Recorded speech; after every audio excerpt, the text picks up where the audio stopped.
Bismillahirrahmanirrahim. قال ربنا إننا نخاف أن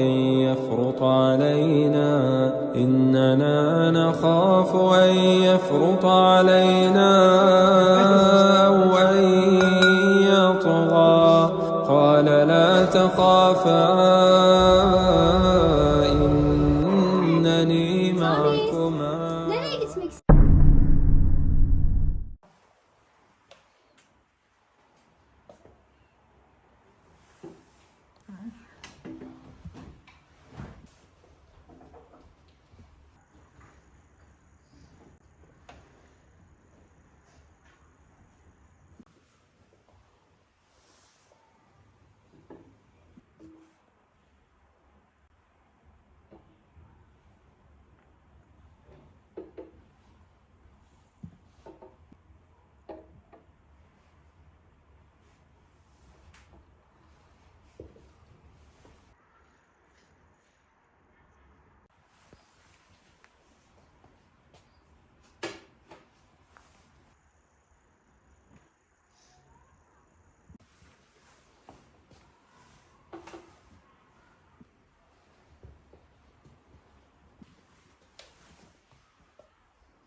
Göreyim mi?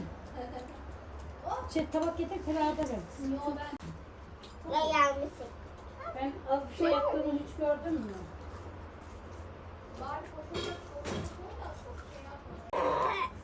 Samis, nereye gitmek istiyorsun? Nereye? Nerede? Park nerede? Nerede?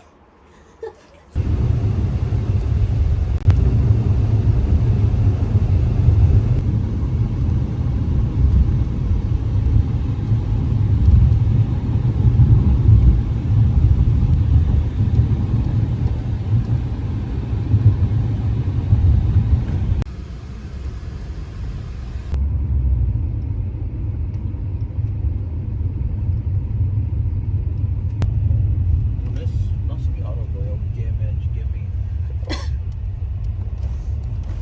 Daha girmeden bunu yaptım, hiç şey yapmadım. Renginden dolayı şey yapmadı yani açılmadı. Bak baba. Leşme. Besmele'yi çeksene, bu da çok güzel. Tamam. Ne? Göster Laliş onu da. Allah razı olsun. Buraya baktığımda aklıma neresi geliyor biliyor musun? Ali. Ya adama reçel vermedin ha? Bak. Gömlekleri de takım elbise. Bak burası var. Bu ne? Bir de burada mafya gibi var. Metin amcaların